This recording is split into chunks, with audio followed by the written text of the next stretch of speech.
feeling the pain, I'm feeling the shame. Will I go numb? Will I go insane? It's cold, yeah. Shout out FHTMG, shout out Abu Dhabi. Yeah. Running from the feeling the pain, the feeling the shame. Will I go numb? Will I go insane? No, I just gotta pray. Oh, I just gotta pray. Running from the feeling the pain, the feeling the shame. Or will I go numb or go insane? No, you gotta pray. Oh, I gotta pray. I got a prayer for that. I got a prayer for that. I got a prayer for that. I got a prayer for that.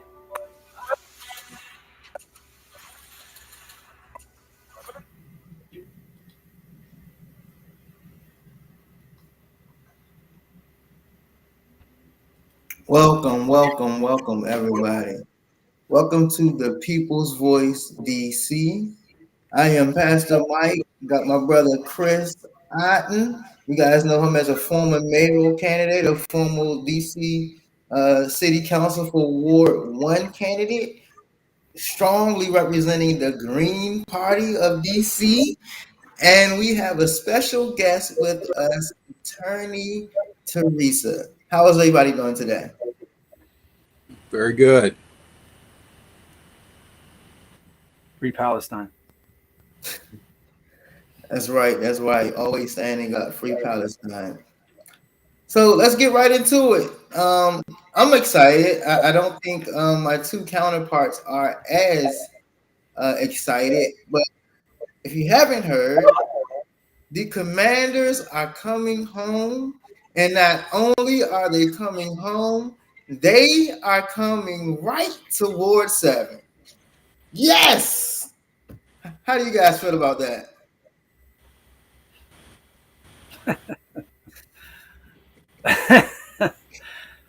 Oh, the first thing that comes to my mind is we got a crisis of priorities. We got people rushing to pay $15 for a hot dog and $300 for their seats to watch millionaires catch a ball when we're leading in some of the highest childhood asthma rates, illiteracy rates, moms dying, giving birth rates, highest displacement rates. I mean, what's the priority, in the District of Columbia, the nation's capital, right? It's kind of my initial reaction.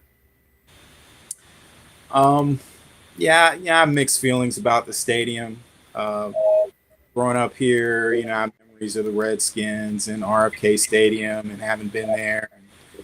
I do, and I get Mike's excitement. I also understand where Chris is coming from as well, especially with the budget kerfuffle with Congress, and it's a little weird that we're talking about all these cuts and like laying people off and all that stuff, but there's money to like contribute to the stadium. I mean, I think under normal circumstances I'd be more excited about it, but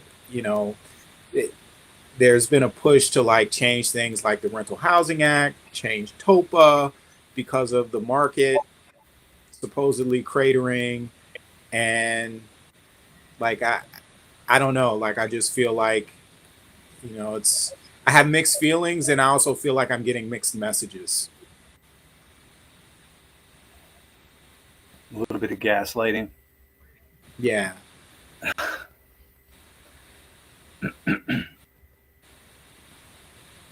So, Chris, you seem like you have a lot to say about that. Well, I mean, I saw a press release earlier, like the contrast, right? So social housing gets introduced in 2022, probably the longest council hearing in history. 11 plus hours. I think I testified at like 1 a.m. in front of Anita Bonds. There was like 150 people who testified overwhelmingly in support of social housing, which would create an ecology of municipally owned, mixed income, truly affordable housing at scale. Not this IZ nonsense that we've all been duped to think is helping the city when it's actually fueling displacement. And I heard it was referenced as a policy of modern day redlining. That's inclusionary zoning, whereas social housing, this bill was introduced in November 2022. That's like, what is that? That's going to be 3 years this November, right? So that's part of the contrast for me. It's like RFK was turned over by Congress to Mayor Bowser in December. Here we are in April, and we have this deal that might put taxpayers on the hook for $1 billion for luxury playtime, while social housing, which would really get at the fundamental question of affordable shelter for human beings in DC, sits and languishes in legislative committees.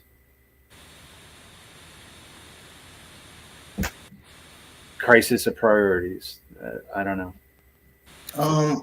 So are you saying that two things cannot possibly be happening at the same time?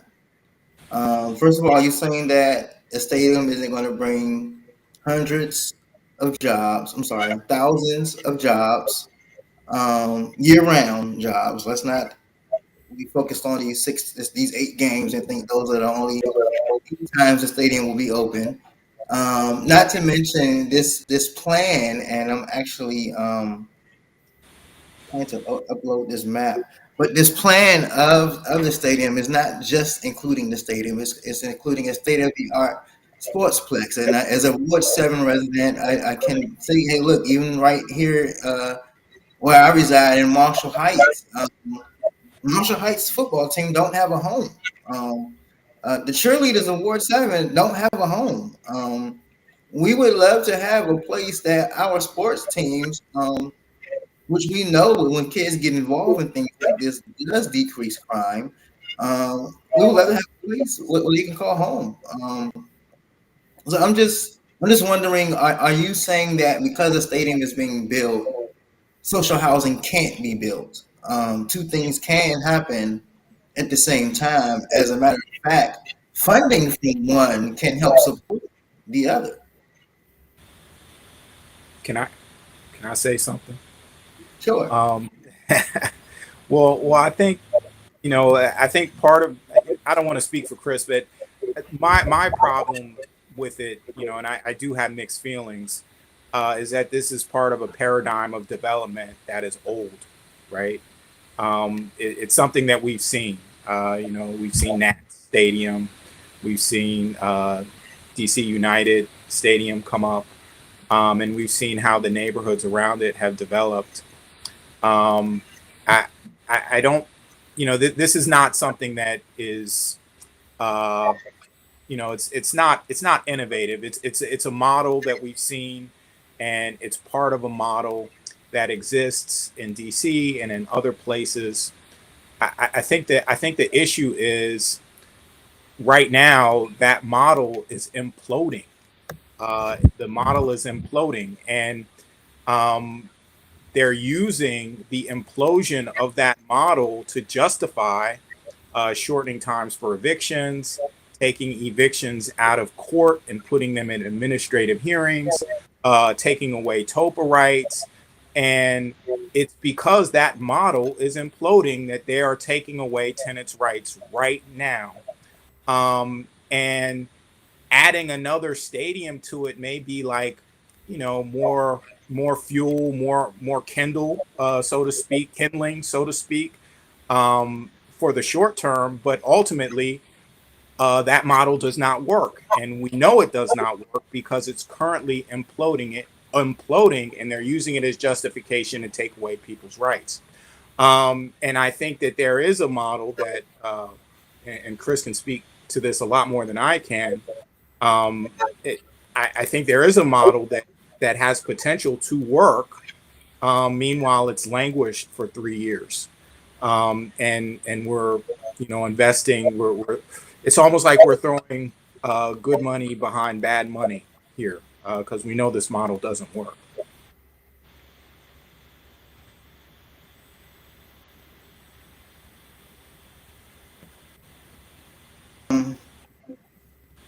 And Chris, you're welcome to jump in. I definitely understand that, and I have been one of those ones who've been quick to talk about it and critique the model that has been happening in our city. But I also think that there are other factors. I've been very critical of things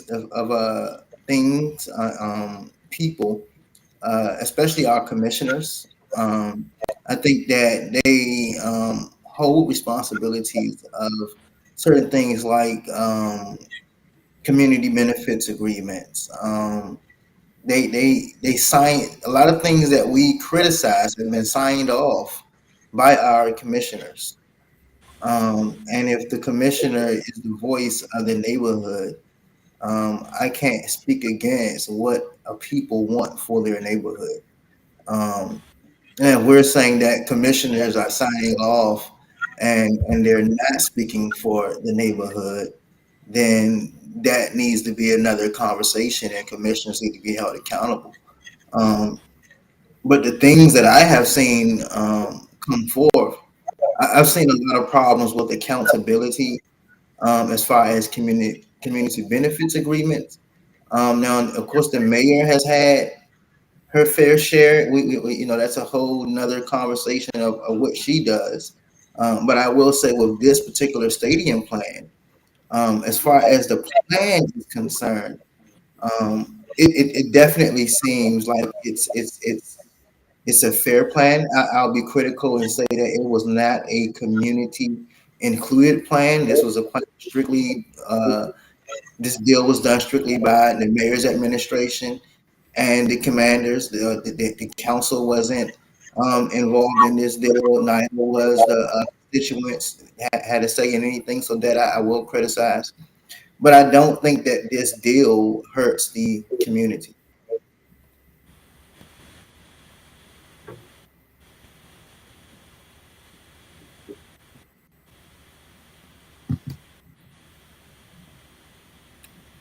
Well, here's who this deal is going to help. This is Josh Harris.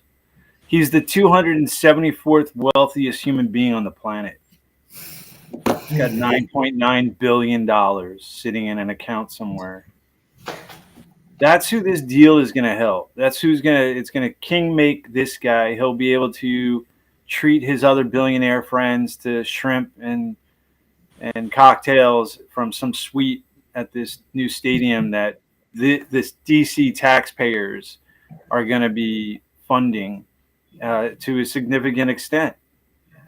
And I just wonder, if the stadium is going to cost $3 billion, when I go buy a car, I got to take out a loan and I have to, it might be a third of the value of what I have in the bank, or, a car is a big expense. A house is a big expense for most working people. We take out loans. We have to pay them off in 30 years. This guy can pay for the whole state. He could pay for the whole place, and it wouldn't even fade. It'd be a third of what his worth is. Like, it would be nothing for this guy. I just think, if he wants to build a stadium, let him build it, and on his dime, and we can build housing and social housing and all that stuff around it, and do that.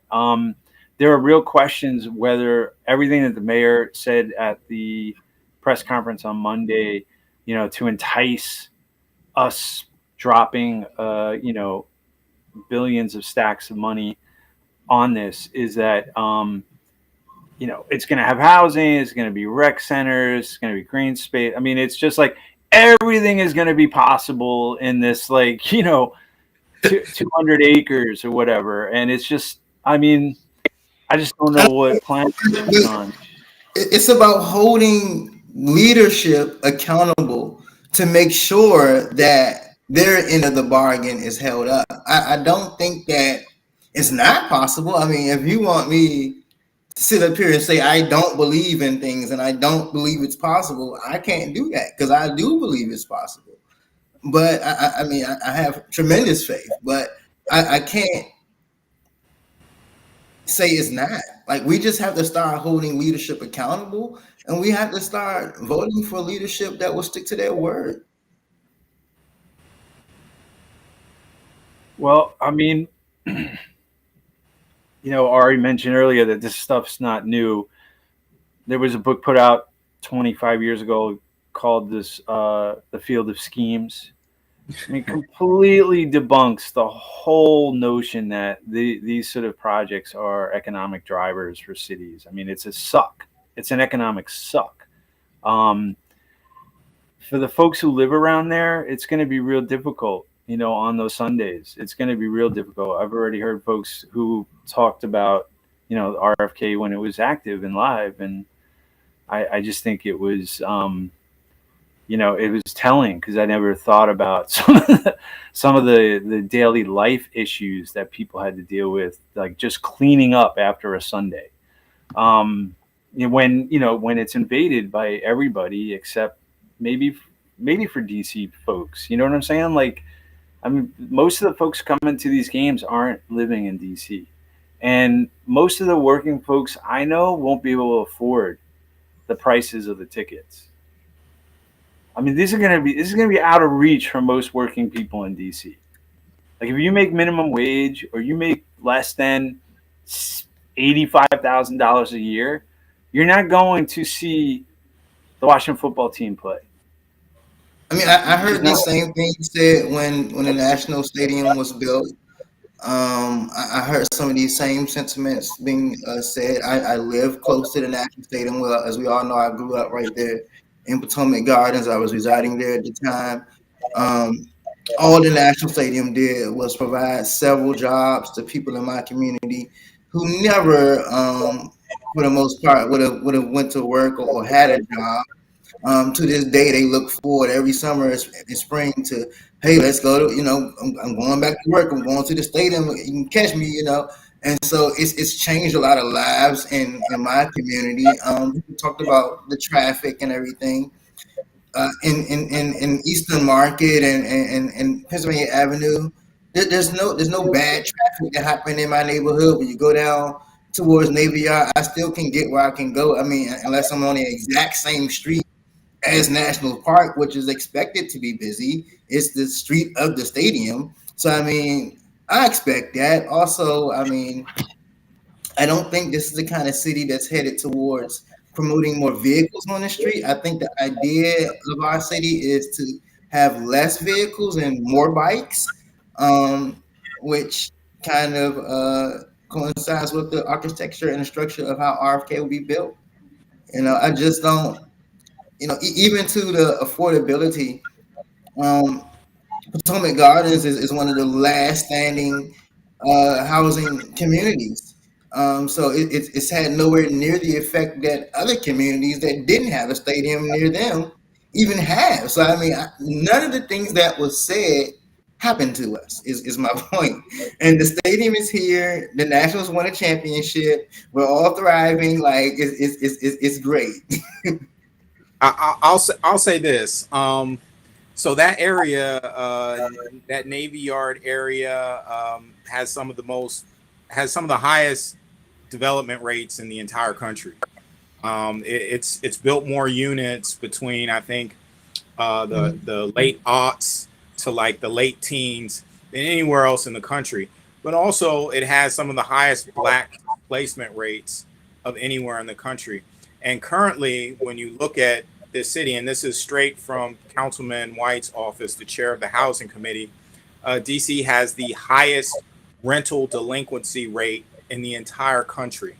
20% of people currently are occupying units. 20% of renters are not paying rent right now. And it's because they can't afford it. I don't think that they're just trying to skate here. I think it's because the rent's too much.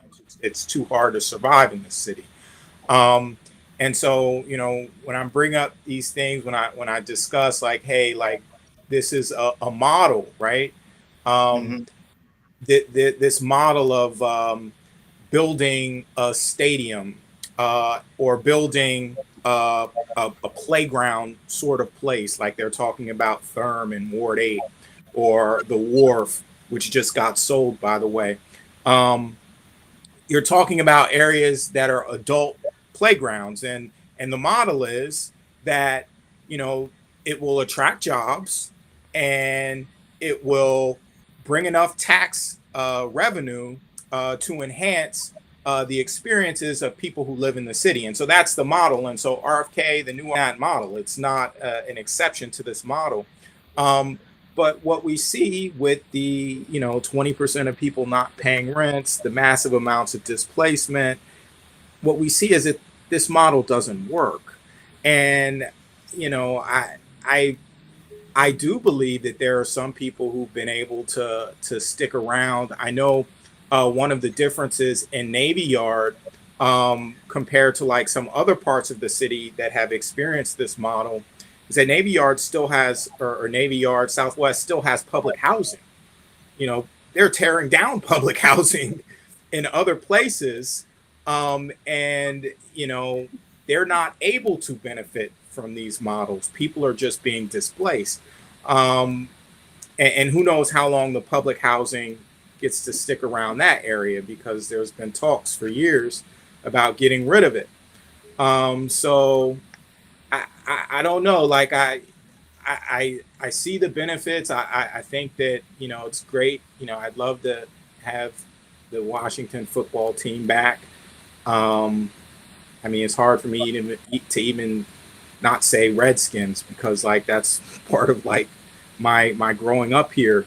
But at the same time, like the model doesn't work, and it's imploding right now. Right now, they are taking rights. Council is taking rights from residents because the model is failing. And so it makes no sense to dump a bunch of money into this failed model when there's another model that is, you know, that is viable and can, and from what I heard from Chris, can even bring income into the city. So why not give that model a try and use that to build a stadium? You know, I'd like to see that rather than just continue with this kind of doomed circumstance. Are you saying that the people of DC? I mean, this should be about the people of DC, and not a select group from DC. And we'll have more to talk about that in next week's show when we have our Homes Not Stadiums guests on. But this should be about what the majority of DC residents want. In the and I'm a progressive Democrat, so, but in the progressive sort of lefty wing of DC, there is this pushback. But if you go throughout DC and talk to the average resident, they're excited about the stadium coming back. They're excited about, they want the Commanders to play here. If you go to a few that are well versed politically, and that don't represent the majority of the city, then there may be pushback. But to my average neighbor, they actually want this. Are you saying we're not to do what the people want? That's not what I'm saying at all. What I'm saying is that if you're against it, you know, the same way that the majority rules, we also have free speech. And, you know, to the extent that I can sway my neighbor about the propriety or the benefits of this stadium, if I can sway them, then I'm going to do that. I'm going to use this platform. I'm going to use whatever platform I have to, you know, say, hey, maybe this isn't such a great idea. you know, and if at the end of the day that's what the people want, then that's what the people want. I mean, but like really, like when you look at that stuff, like the average person doesn't even really vote in the city. When you look at the voter turnout in Ward 8, it's horrible. So like it's hard to say that any of this stuff has the imprimatur of the average person because they're not voting. And a lot of the reason that they're not voting is because they're apathetic about this current model, and what they've seen hasn't benefited them. And so they see no point in participating in the electoral process. And I'll try and talk them into that, even though the majority may be against it, right? I'm still going to try and talk them into like going to vote. So, yeah. I want to take a moment and welcome Monica onto the show. How are you doing, Monica?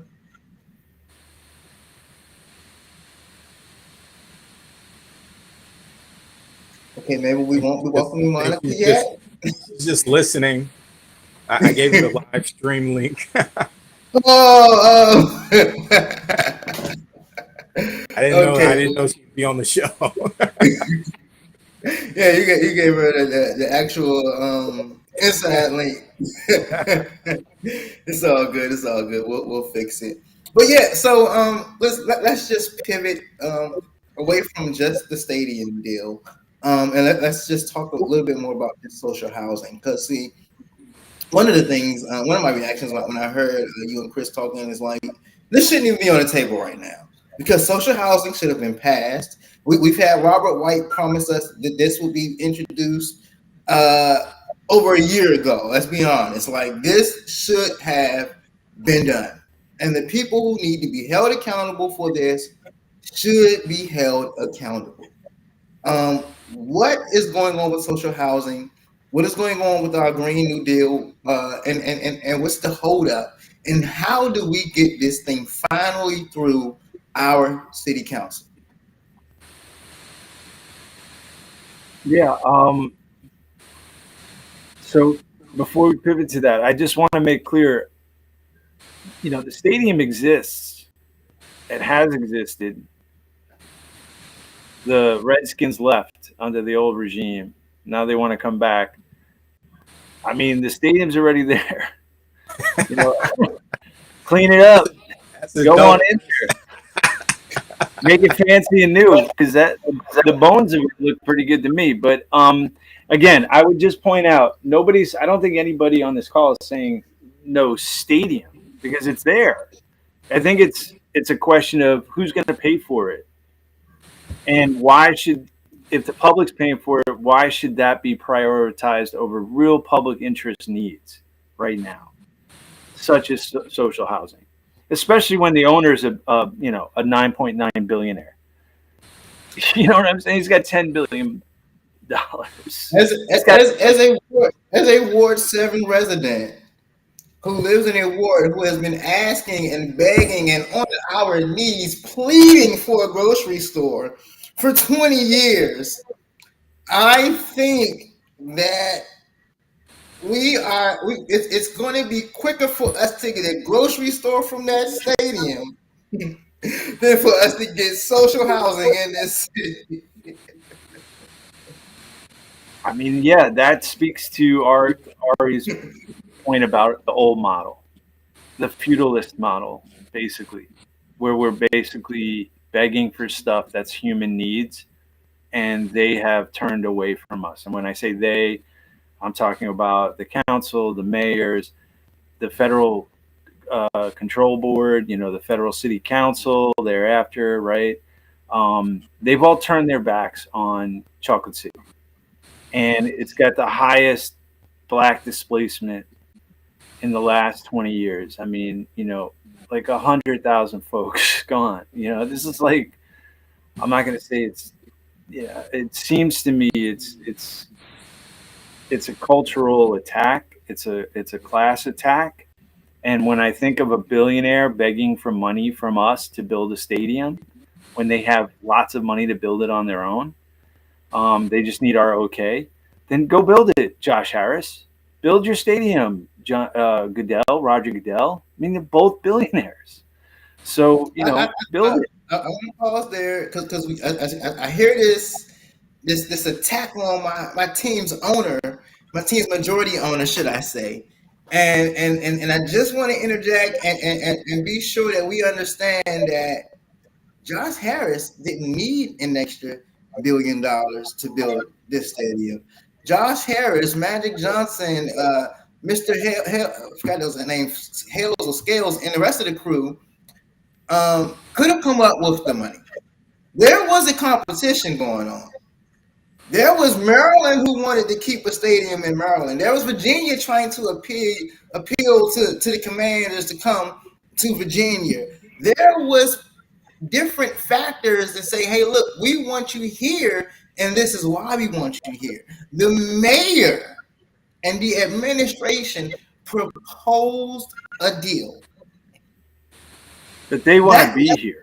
They've been paid to be here. The mayor and this administration are desperate right now. They don't know what to do since their model has started collapsing in 2019. They really don't. Have you heard about the Therm project, that spa that they were talking about building in Poplar Point?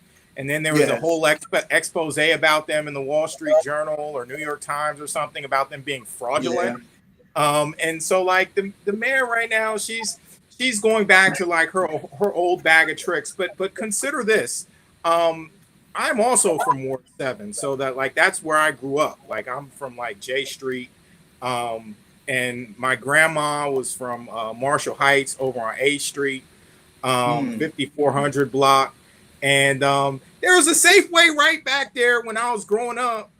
Before this model even took off, there was a Safeway and a Taco Bell and something else. I don't know if the Taco Bell's still there, but there was a Safeway over there. And like, that was like 30, 40 years ago. You know what I'm saying? And so like, we have this model, right? And so now we're like, well, maybe we'll get a grocery store if they build a stadium. And it's like, you know, they dangle like something flashy in front of us in hopes that it trickles down to us and confers some like everyday benefits for things that we should have. And like, it hasn't. It just hasn't. And maybe it will. Maybe this stadium will bring it, but maybe it won't. But I do know that like 40 years ago, before this stuff even started, there was a grocery store in Marshall Heights. Yeah. Or very close by. So, you know, like if they can manage then, like I don't know what's stopping it now. It may be this model. Maybe the model's operating how it's supposed to operate. And let's be honest, I mean, the stadium's not really in Ward 7. I mean, I get it. I know they jerry-rigged the award a few years ago, basically to push back. They knew Charles Allen would say no. I mean, this was in Ward 6. So, you know, I mean, you still get, it's not like you could walk down to the grocery store. You're going to have to walk across a bridge. You know, you're going to have to cross the Anacostia to get to this grocery store. So, I mean, if East River needs a hospital, needs a medical facility, needs grocery stores, then we should be doing that. Like, where is the excitement and running to strike a deal with, you know, Trader Joe's or whatever? You know what I'm saying? For East of the River, like it's ridiculous. It's anyway.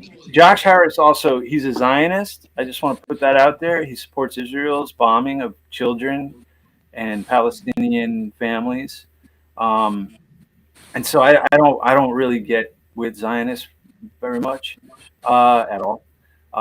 And so he can take his billions of dollars, and if he wants to build a stadium, great. We'll carte blanche the land for him there, and he could do that, and we could build around it, perhaps things like social housing and a grocery store and all the stuff we need. Because I don't think a stadium is going to help people in a food desert. You know what I'm saying? I don't think it's going to help mamas who are dying giving birth, or, you know, childhood asthma rates in the city, or illiteracy rates. The stadium doesn't help with any of that. And I get it. There's a few jobs created. I don't believe the jobs numbers ever. I had the experience with the Adams Morgan Hotel. There were thousands of jobs promised there. It produced 2 for Adams Morgan residents. And one of them was the owner of the hotel. So it's just like it's the overpromise, the under delivery of this old model that's going to disappoint us again, and then we're on the hook for all this money that then otherwise can't be invested in healthcare, food deserts, social housing. Right? That's what I mean by prioritization. That's where the competing. That's where, getting back to that original point, like, can one thing happen simultaneously? And the answer is no. There's a budget. We're limited by how much money we got and how much money we can spend. And Josh Harris has all of it. He can spend it all on a stadium and still have $6 billion left. So anyway,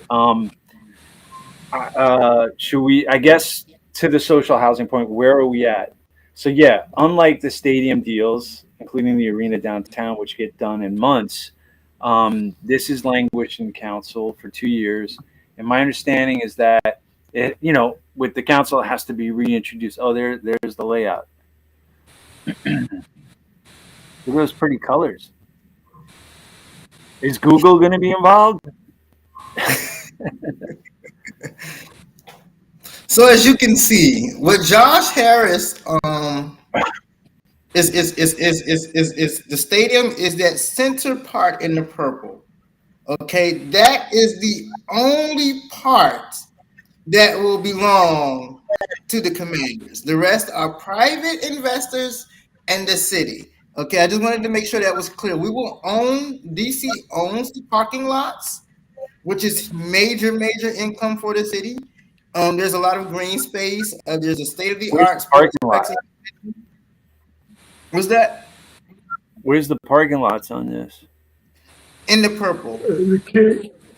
Oh, the purple. Okay, in the Kingman Park District. In Riverfront District. Oh my gosh. Yeah. Okay. That I bet you the Kingman Park Civic Association is gonna love that. Yeah. Put those giant parking garages in our nature habitat over here. Wow. That's amazing. Okay. Well, anyway, can't they put parking under stadiums? I don't get it. They build these giant buildings in Manhattan. Why can't they go down underneath the stadium? Well, remember our newly elected council member said that we can bring I-95 underground. There you go. So let's put parking under the stadium. Why do we need to have parking garages? Seems silly. But I know people from Virginia, Maryland ain't going to be biking to the Commanders games. Tubby McGee and whoever. They're just not coming. They're not coming. Well, they shouldn't be driving anyway because they don't pay their tickets.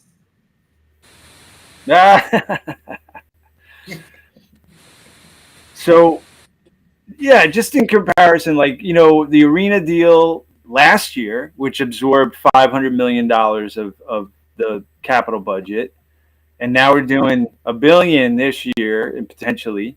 So you're talking, it starts to add up, and this is all borrowed money, right? This is debt the city is taking out for luxury playtime, and the irony is, just let's look back to last year. So this is for Ted Leonsis, another billionaire. We're paying for his stadium to look nice, and we actually bought the stadium. It was a terrible deal by our mayor. That was a deal that should have never gone forward. It was a terrible deal. I don't understand how we were in a position where we had the upper hand, and the mayor just gave out stuff. It's just wait. Here you go. We have it to give. That was terrible. Now I will call out worse than that when I see a terrible deal.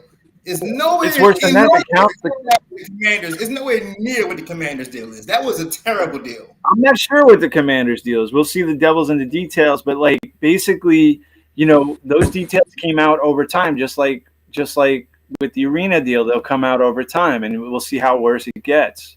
But the great iron here, and I guess the main point here is because I know, Mike, you're talking about how these sort of stadiums might be able to help people, like real people of DC.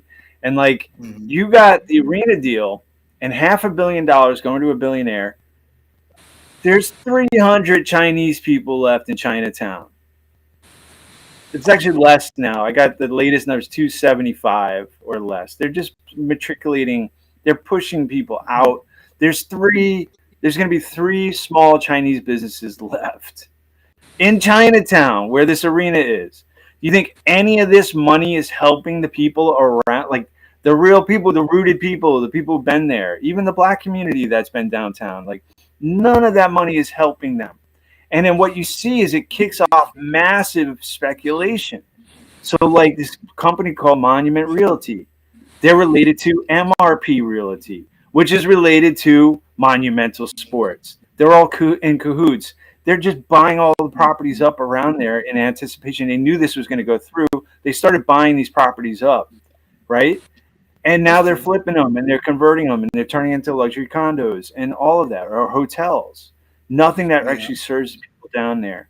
So to me, it's sort of, that's the old model, right? That's the old model. You have an insider game. You're going to buy up properties around where this massive government investment is going to go. The government investment nearly eliminates the risk of the real estate market gamble, right? So these guys get this, like, basically corporate welfare to make these big bets with their big money pockets and have all the risk taken away. There's no risk to this. They have the government money to back it all up. So it's it's a similar situation with any of these big deals, right? And that's the same with Audi Stadium, the Nats Stadium, this arena now, and now this RFK nonsense. And to me, it's like, when we get stuck and we can't pay the rent, they want to expedite how quickly we can be evicted. But when they get stuck and they don't want to spend an extra $1 or $2 billion out of their $10 billion pocket, the city steps up pretty quickly to say, we got you, right? And I think that's like kind of the key point. I think that was what Ari was pointing out earlier, the contrast with Robert White's recent meeting with small landlords saying, we got you. We're gonna eliminate TOPA. We're gonna really attack TOPA. We're gonna make it easier to evict people. Instead of saying, oh wait, maybe we shouldn't be funding a stadium. Maybe we should be taking that money and putting that into ERAP, right? Or putting it into social housing, right? These other models. I guess that's the point, is that when I talk about prioritization, it's like we do have a limited pot of money as a government, as an entity, a municipality. And it's like, what are we prioritizing? And I get it. Nobody's saying no stadium, but we should be saying no public funding for this, because we got bigger issues, human issues, that is owed to the people of DC. And I'm talking about particularly Black DC. I mean, this, reparations comes in lots of forms. It could come in as a check to your mailbox, but it could also come as social programs that actually alleviate poverty, alleviate the pain, right? That systemically has put folks in the situations they're in. And so a stadium won't do that for us. I don't believe that. It might bring a fleeting moment of joy and unity and a sense of nostalgia and well-being in that moment, but it doesn't create generational wealth for Black DC or any long-standing residents. It doesn't eliminate. It doesn't provide literacy classes. It doesn't provide financial literacy classes. It doesn't provide land. Our stadium, Josh Harris' job is not to do that. That's what our mayor should be doing. That's why you and I ran for that seat, because it's not happening from a leadership of the city. Our education system should be improved. Every department in our city needs to be improved from top to bottom. And the issues in our city were issues long before the commander ever thought about getting a new stadium in this city. Speaking Can I of share? issues in this city, we are at our 45-minute mark. And so, Ari, before you left, I did want to ask you personally about your thoughts on the Ward 8 council member race, the special election, should I say, and is there anything interesting happening? Any interesting developments that you see happening? What do you think is best for Ward 8? And also, let's not forget to let the people know how they can contact you if they have any other questions or maybe even need representation. I'll speak firsthand saying this brother knows his stuff and this brother is for the people. Go ahead, Ari. Oh, I appreciate that, Michael. So my number is 202-651-1148 if you want to reach me. My thoughts on the Ward 8 race is similar to Mike's thoughts earlier, majority rules. And I feel like Trayon's going to get back in there. And I think that there's an argument to be made for why he should be back in there. I don't think he ever should have been removed without going through his full due process, especially considering, the it kind of reeks of hypocrisy to me, considering our current council. But I feel like Trayon's going to get back in. And I'm excited to see what he does when he gets back in. I think, we learn from our mistakes and get better,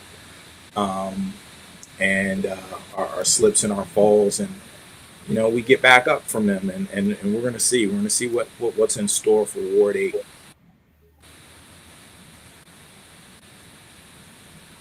I definitely agree with you. I've probably been a staunch supporter, probably have lost followers in my support for the former council member, should I say. But as a man of faith, number one, I do believe that everyone all deserves grace. We all make mistakes.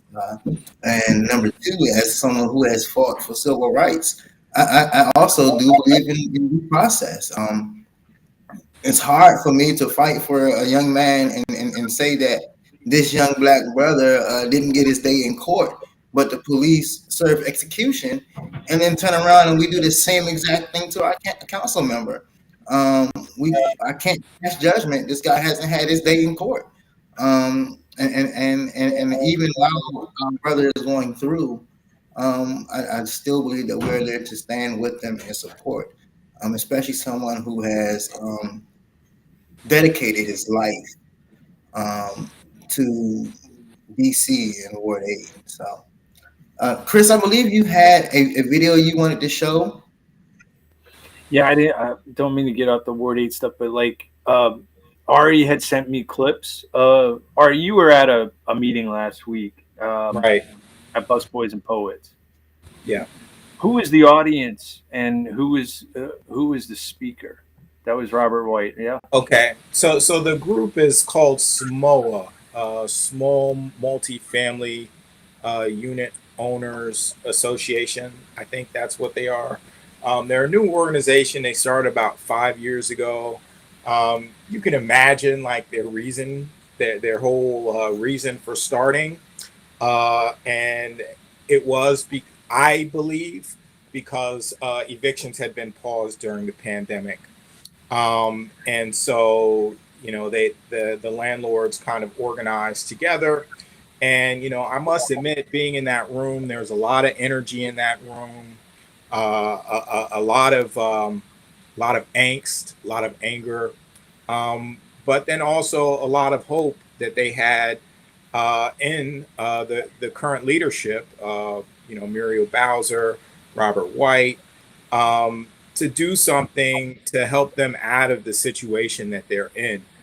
Because a lot of them, as Robert White went on and he was talking about how 20% of people aren't paying rent, a lot of them are smaller landlords, and they were kind of you know harmed by not being able to collect rent, and I imagine some of them probably are at risk of being evicted. But we have to remember that these people are investors. They took risk. Market conditions changed, and now they're asking to be bailed out at the expense of laws and rights that people in DC have sometimes had for decades. Okay. But here's the video. There's like a few clips. This is Robert White talking to them. Okay. We are in a severe crisis. If we don't, Is this working? it will continue to hurt people like my family, the people who want to call DC home. Now, we're seeing a number of things happen right now. More than 80% of housing properties that have received DC funding are not bringing in enough rental income to pay their mortgages or maintenance costs. Rental delinquency is higher in DC than anywhere else in the country, including neighboring jurisdictions.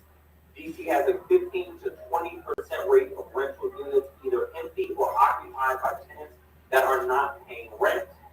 Evictions in DC can take up to 24 months, which is far out of line with surrounding jurisdictions. And 14 of the 62 Superior Court judgeships are currently vacant. And last year, this was the one that really hit in the gut. The district issued the lowest share of multifamily permits, housing permits for buildings with 5 or more units in more than a decade. So what does this spell? This spells our good landlords, our best actors, leaving DC. People said the biggest issue with investment in DC housing is total. Now, doesn't matter whether or not I agree with it, if the market is saying that we're not going to invest in DC because of TOPA, then we have to do something. And I would also remind folks that, again, it's not just the big developers and landlords, it's folks like the Washington Housing Conservancy, it's folks like Amazon Housing that are doing more affordable housing deals around us than in DC. So what we need to do is strengthen TOPA on the back end, let's loosen up TOPA on the front end so that we can start to produce more housing and push down costs on housing. The second thing we are looking to do is, again, all these vacancies in the courts, we don't have jurisdiction over Superior Court. So there's only so much we can do there. However, through my oversight work, what I realized, we have some DC administrative courts that deal in housing issues that don't have a lot of cases. I believe that we can take some of our housing cases to these courts because they have space. That will allow us to move more quickly. I don't want evictions to be skewed towards landlords or skewed towards tenants. I want it to be fair, to work the way that it's supposed to do, but also have a predictable timeline. So that is going to address the second highest frequency of feedback that I've heard in these series of meetings. How are you going to look at regulations in Washington, D.C. to make it easier and less expensive to develop, so we don't have to develop market rate housing, we can actually develop workforce housing? Appreciate the question. On rent control, I don't know where we're going on rent control yet. Cannot do everything at once. That is a recipe for failure. So we'll take a look at rent control later, but we've got to get past this hurdle first. The issue with fees and regulations, I wanted to take a close look at all of those. What I realized as I started doing that is that it was time consuming in a way that couldn't allow me to get these things that I've heard from everybody done. So there was Robert White in defense of the old model, and you asked earlier, can we do both the old model and some of this new stuff? And like what we're hearing literally is Robert White defending the commoditization of housing. When he talks about loosening up TOPA on the front end, what he's defending is investors. He's defending investors' money, literally the commoditization of money or of housing. And so, can we do both? Can we have a decommodified housing market and social housing, and a commodified one where the primary focus is investors over, people who are living, and have families and trying to make it in the city? I don't think that we can have both. I think that they're mutually exclusive, and if you were paying attention to what he's talking about,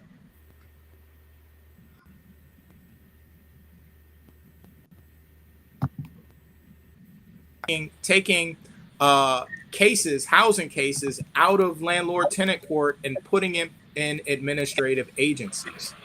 And I think that is a recipe for disaster.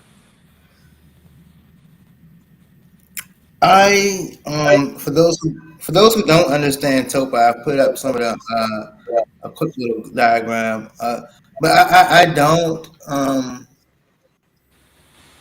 I didn't recognize Robert White in that video. The Robert White that I've come to know, there's something about how great TOPA is for the residents, and I don't know. I haven't. I don't know. I have to just go back and watch the video in its entirety before I say anything that I end up maybe regretting. Robert White has definitely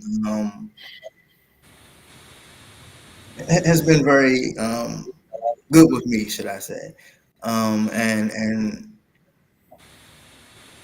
the issues that I've had, he has definitely come and taken care of them. He has taken every call, every email, and he has been responsive. When we have had meetings, he has been pretty cool. I can just chalk it up to that was a meeting with landlords. He's a politician. And he did what he had to do. I don't know, man. I don't know. Like, hey, the changes are coming, Pastor Mike. They're coming, and you can hold on to that hope. But the legislation, part of what was cut out was him talking about hoping to introduce this legislation this cycle and speeding it up, and them not being able to do it because the mayor hasn't transmitted her budget yet. But a lot of what was cut out, fairly, you may criticize me for that, but I intentionally cut out the spiel that he does about his family, about him being a 5th generation resident, about it being for the poor folks that he knows. I cut all that stuff out, Pastor Mike. And I just tried to cut straight to like the legislation. I tried to just keep it there, but like there's a lot of it. Like if you listen to the whole thing, you might be a Robert White fan again. You know what I'm saying? Because he can gussy up some deregulation. He can he's a good politician. He may earn your sympathy, listening to him talk and all that stuff, but that was a substance of what he said. It was only a 15-minute speech. It's been 3 minutes of substance. it's been a spiral, because he was like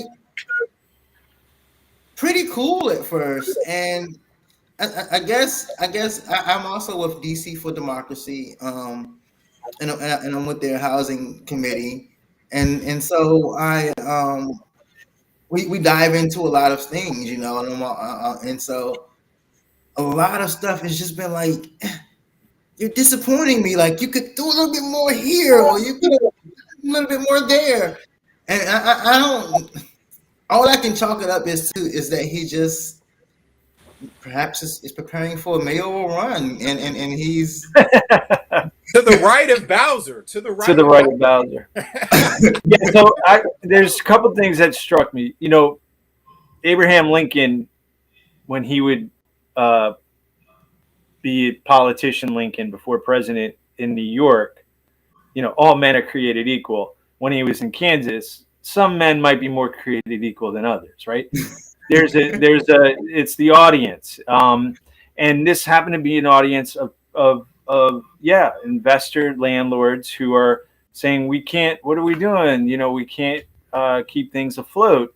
And instead of kind of contending with that systemic issue that people can't pay rent, it's like, okay, how do we get the people out faster is the response. And that's just like the wrong turn.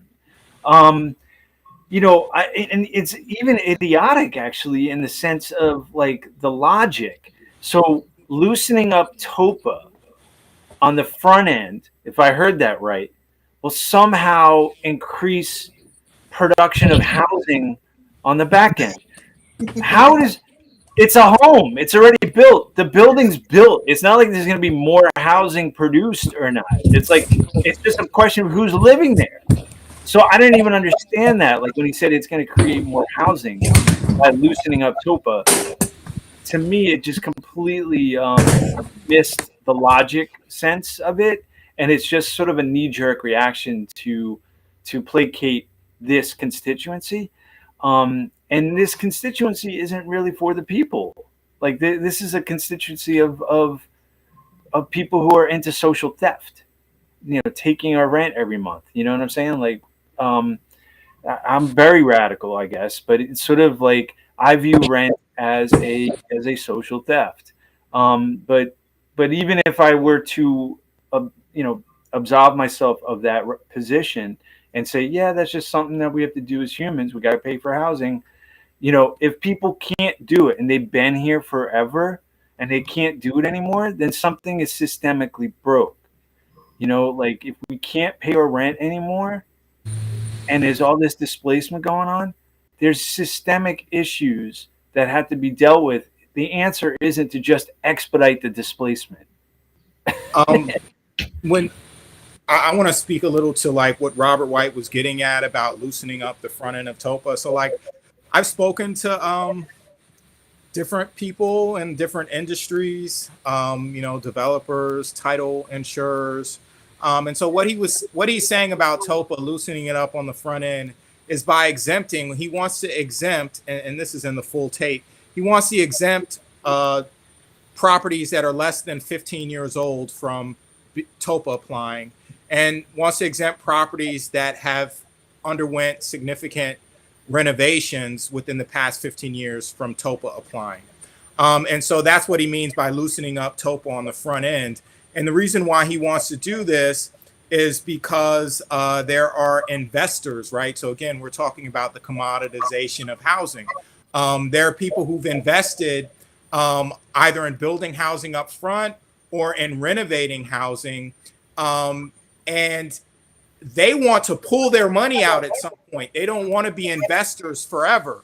Like once the property has gotten more value or something's happened to increase the property value, they want to pull out their investment, their upfront investment or the investment in the renovations, and take their return. But what's happening is TOPA is making that process unpredictable, because before they can sell their interest, before they can get rid of their or liquidate their investment, they're having to go through this TOPA process, essentially of tenants seeking to join the investment team. And so that's kind of what's happening there, and why he's saying that the reason for lack of investment is because what he's saying is people don't want to build in DC if when they go to pull out their money, they're going to have to go through this long, unpredictable TOPA process. And so that's kind of his argument. I think that there are a lot of reasons why people are building in DC.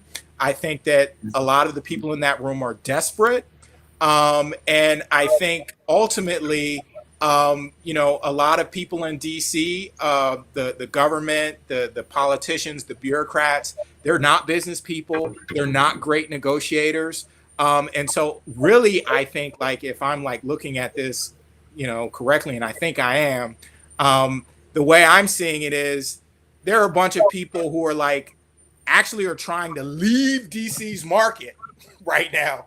They're trying to disinvest from DC, the opposite of what DC wants. And TOPA's holding them up. And so they're basically saying like, hey, get rid of TOPA and we'll invest. But really it's get rid of TOPA so we can get the heck out. And I don't think that our council or the mayor or anybody in DC government is like hip the game. Or I definitely think Robert White has drank the Kool-Aid. I think he believes that. When he came to Ward 8, he stayed away from TOPA. He was supposed to come out to Ward 8. He came out to Ward 8 April 26th. And he was supposed to talk about all these changes that they're about to introduce to TOPA and to the Rental Housing Act, speeding up evictions, taking them out of landlord-tenant court. He didn't talk about none of that. All he talked about was housing conditions. And he's slick because he knew that in Ward 8, you could take up a 2-hour meeting just talking about housing conditions. So, but at the end of the day, we don't have a councilman right now. And the way I see it is somebody still owes us a visit from the council, whether it's Robert White or Mendelson or somebody else from that committee or at large, owes us a conversation about what's about to happen. Because that has not happened. He came out the 26th. He didn't talk about none of that stuff. I have the 2-hour recording. I agree. TOPA is very, very, very important. It's a very, very it's a great tool in our city that we need to use. There are neighborhoods that have survived because of the TOPA Act, and we cannot allow our rights to be gutted by our city leadership while they are crying about their rights being gutted by the government. It's just not making sense. We have reached the end of our show. Unfortunately, this is a great conversation. I know there is so much more to discuss. Unfortunately, I have some very, very bad little 6th, 7th, and 8th graders I need to get to. And next week, we will definitely still be on this subject. We're going to have a special guest, Chris Furnish. As always, attorney Teresa is always welcome back if you want. We're going to try to get Lady Shantae High back on next week. But we are going to talk with Lady Furnish, who is heading the Home Snap Stadiums initiative. I worked with Chris on the Initiative 83, who is going through its own challenges, and I'll be sure to include that in next week's conversation. So stay tuned. Don't go anywhere. This is the first episode of our season this year, as a matter of fact. We haven't been on in about a month or so. So this is our welcome back. And let us know how you feel about us coming back. Thank you to the attorney. Thank you, Ari. All right, thanks for having me on. Maybe we could get Robert White on with Ari. That would be amazing. I have sent the office of Robert White. I have sent him 3 emails. I'm waiting for a response. When he saw me in person, he told me to send the email for a response. So I can't wait to catch up to him again. Unfortunately, I'm working at a school now in the evenings, but as soon as I get a free evening and I can get to him, I'm getting to him. I want him on the show. I've been trying. We have a lot of questions for him, and I'm very suspect of him running for the next mayoral election. Well, but we can maybe work with him to kind of understand where he's coming from on this, and also win him to a new model. If he understands the old model so well, maybe he can get hip to the new ways that we can keep people in the city. Well, I'm going to be a little bit more selfish and say I need him to understand that as a DC for Democracy member and a progressive Democrat, we put you in that seat, buddy, and you owe it to us to stick to your words and your promises. I will say that. That's what's up. All right. Thanks, y'all. Good show, guys. Good show.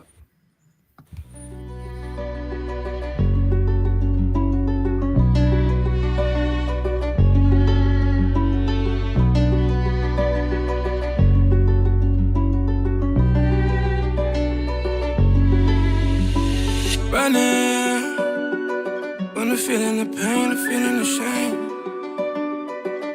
Will I go numb? Will I go insane? It's cold. Yeah. Shout out FHTMG, shout out Abu Dhabi. Yeah. Running from the feeling the pain, the feeling the shame. Will I go numb? Will I go insane? No. I just gotta pray. Oh, I just gotta pray. Running from the feeling the pain, the feeling the shame.